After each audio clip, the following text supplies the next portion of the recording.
नमस्कार दोस्तों, मालवा का किसान चैनल में आपका हार्दिक स्वागत है।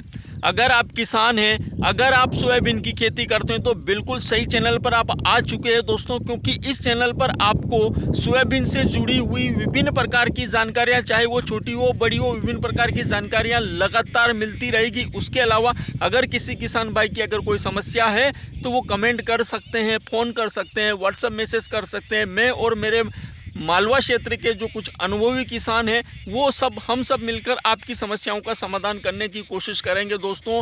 तो पहले आप हमारे चैनल को सब्सक्राइब कर दीजिए ताकि हमारे चैनल का जो नोटिफिकेशन है वो आपको मिलता रहे और हमारा वीडियो आपको आपके मोबाइल की होम स्क्रीन पर मिलता रहे दोस्तों। तो करते हैं आज के वीडियो की शुरुआत।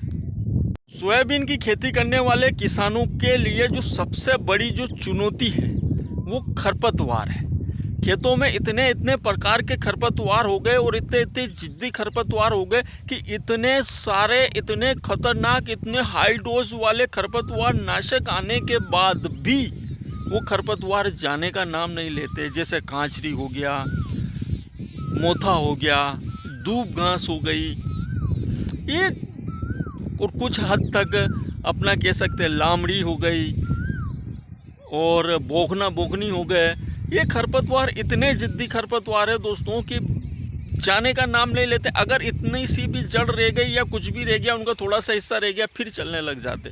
गाजर घास हो गया, ये किसानों के लिए बहुत बड़ा सरदर्द है।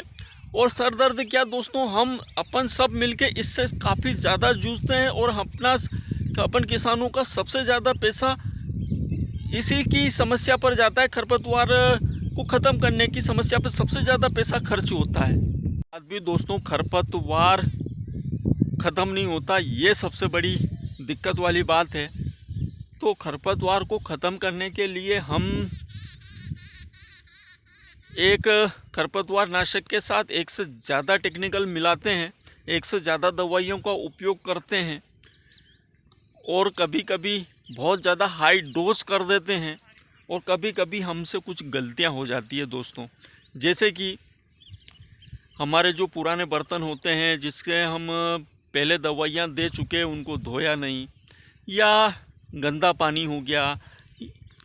और सबसे बड़ी गलती हम किसानों से हो जाती है, बहुत सारे किसान कर जाते हैं गलती, कि कुछ पहले की जो दवाइयाँ होती है रखी रहती है, पिछले सत्र में उपयोग करी थी, बच गई थी, अच्छा ढक्कन वक्कन लगा के उसमें पन्नी वन्नी लगा के पैक कर दिया, इस सत्र में उपयोग कर रहा है। या हो सकता है कि इससे पहले की फसल की हो, उसको उपयोग कर रहे हैं। तो ऐसी स्थिति में क्या होता है दोस्तों कि अलग अलग प्रकार के टेक्निकल मिलते हैं और जो पहले की दवाइयाँ पड़ी हुई है और इनके बीच में जो रासायनिक क्रिया है उनमें फॉल्ट होता है और उसकी वजह से होता ये है कि हमारी फसलें झुलस जाती है या ख़त्म हो जाती है, सूख जाती है। खेत के खेत जब अपन वीडियो देखते हैं, किसान भाइयों के फ़ोटो आते हैं तो बिल्कुल आंखों से आंसू निकल आते हैं। इस स्थिति में हमारे किसान भाई फसलों को पहुंचा देते हैं गलतियों की वजह से, और फिर उसके बाद उनका समाधान ढूंढने की कोशिश करते हैं। दोस्तों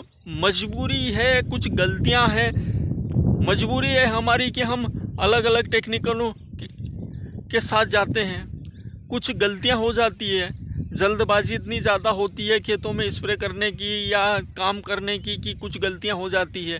कुछ थोड़ा बहुत कह सकते हैं कि समझ नहीं होना, उसकी वजह से हम फसलों को बिगाड़ बैठते हैं। ऐसी स्थिति में दोस्तों अभी मध्य प्रदेश में और सोयाबीन की खेती करने वाले अधिकतर राज्यों में, जहाँ पर सोयाबीनों की बिजाइयाँ थोड़ा जल्दी हो गई थी, 15 जून के आसपास हो गई थी, या जिनकी 20 जून के आसपास हो गई थी, 22 जून के आसपास हो गई थी, वहाँ पर लगभग ये मान के चलिए कि खरपतवार नाशकों का उपयोग किया जा रहा है और दवाइयों का खूब स्प्रे हो रहा है। ऐसी स्थिति में कहीं ना कहीं कुछ गलतियां हो रही है और फसलें ख़राब हो रही है, उसकी खबरें हमारे पास आ रही है, वीडियो आ रहे हैं, फ़ोटो आ रहे हैं। ऐसी स्थिति में कल भी हमारे पास, हमारे एक सर के पास आया था कॉल, उनने मेरे पास किया था, सोयाबीन में मीरा 71 डाल दी। ऐसी स्थिति में जब हमसे गलत स्प्रे हो गया है, फसलें झुलस गई है और फसलें बिल्कुल कंडम स्थिति में पहुंच गई है, ऐसी स्थिति में हम क्या करें? तो देखिए, हमने खरपतवार चाहे 2-3 टेक्निकल मिलाए थे, फसल झुलस गई है, या सोयाबीन के टेक्निकल थे, सोयाबीन में ही डलने वाले हर्बिसाइड थे या सोयाबीन में डलने वाली दवाइयाँ थी, खरपतवार नाशक था, हमने 2 मिला दी, 3 मिला दी या हाई डोज कर दिया, उसकी वजह से अगर हमारी फसलें झुलस गई है, ऐसी स्थिति में हम क्या करें? तो दोस्तों, अगर फसलें हमारी ज़रूरत से ज़्यादा झुलस गई है तो जितना जल्दी हो सके आप ग्लूकोज लीजिए और गुड़ लीजिए। ग्लूकोज, गुड़ को पानी में घोल लीजिए और थोड़ा पानी हर टंकी में मिलाइए और ग्लूकोज लीजिए और थोड़ा या हो सके मतलब कि अपना 50 ग्राम के आसपास इतना ग्लूकोज हर टंकी में मिलाइए और आप स्प्रे कर दीजिए खेत में। 2 बार स्प्रे कर दीजिए आप गुड़ का और ग्लूकोज का। इसके अलावा दोस्तों, दूसरे दिन पहला स्प्रे आज कर दिया, अगला स्प्रे आप दूसरे दिन कर दीजिए। उसके बाद 1 आध दिन निकले और उसके बाद उस खेत में आप NPK 19-19 का स्प्रे कर दीजिए या फिर उसमें थोड़ा बहुत आप यूरिया डाल दीजिए। वो कहीं ना कहीं ग्रोथ कर लेगी दोस्तों। और हो सकता है कि आप थोड़ा बहुत यूरिया भी डाल दीजिए, अगर नमी है तो यूरिया भी डाल दीजिए और NPK 19-19 भी दे दीजिए। काफ़ी हद तक वो कवर करने लग जाएगी दोस्तों सोयाबीन। तो अभी की स्थिति में खरपतवार नाशकों का उपयोग कर रहे हैं तो जो सबसे ज़्यादा सोयाबीन को झटका देगी वो है क्यूरिन या फिर क्लोरोबिन की जो डिब्बी आती है, वो सफ़ेद वाली जो कि बोकना बोकनी की दवाई के नाम से चलती है, वो सबसे ज़्यादा सोयाबीनों को झुलसाएगी।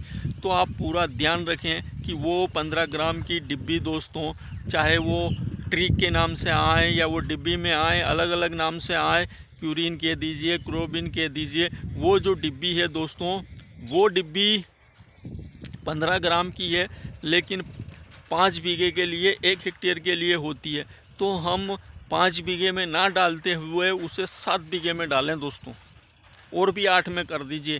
क्योंकि हम एक टेक्निकल तो ले रहे हैं, एक कोई भी एक बड़े ब्रांड की तरफ तो हम जा रहे हैं। खरपतवार नाशक चाहे वो परशूट हो गया, वीड ब्लॉक हो गया या ODC हो गई या कोई सी भी दवा हो गई, एक तो उधर जा ही रहे हैं हम। तो काफ़ी हद तक 90% में तो बोकना बोकनी को वो ख़त्म कर देगा। बचे कुछ ही 10% में हम उसको मिला रहे हैं, तो इसको थोड़ा ज़्यादा जगह में कर लीजिए। आप 5 बीघे के बजाय 7-8 बीघे में कर लीजिए ताकि आपकी सोयाबीन भी नहीं झुलसे और आपको सोयाबीन को ज़्यादा झटका भी ना लगे। तो हमारी थोड़ी सी सूझबूझ हमारी फसलों को सुरक्षित रख सकती है, और अगर हमने गलती करी तो वो नज़र हटी और दुर्घटना घटी दोस्तों। तो थोड़ा सा सावधान रहिए, सतर्क रहिए, क्योंकि खरपतवार नाशक आपकी सोयाबीन को बैठा सकता है। जितनी दवाई की मात्रा बताई जाए उतनी डालिए और बहुत ज़्यादा दवाइयों का मिश्रण ना करें, और बिल्कुल सूझबूझ के साथ आप स्प्रे कीजिए। वीडियो अच्छा लगा हो, जानकारी अच्छी लगी हो तो वीडियो को ज़्यादा से ज़्यादा शेयर करें ताकि हमारे ज़्यादा से ज़्यादा किसानों के पास पहुँचे। और दोस्तों, जिन किसान भाइयों ने अभी तक हमारे चैनल को सब्सक्राइब नहीं किया ना, वो पहले हमारे चैनल को सब्सक्राइब कर दीजिए ताकि हमारे वीडियो आपको मोबाइल की होम स्क्रीन पर मिलते रहें। अब आपके सब्सक्राइब कर देने से आपका तो कुछ जाएगा नहीं दोस्तों, लेकिन हो सकता है कि आपकी वजह से इस किसान का थोड़ा सा भला हो जाए। तो पहले आप हमारे चैनल को सब्सक्राइब कर दीजिए। नमस्कार दोस्तों।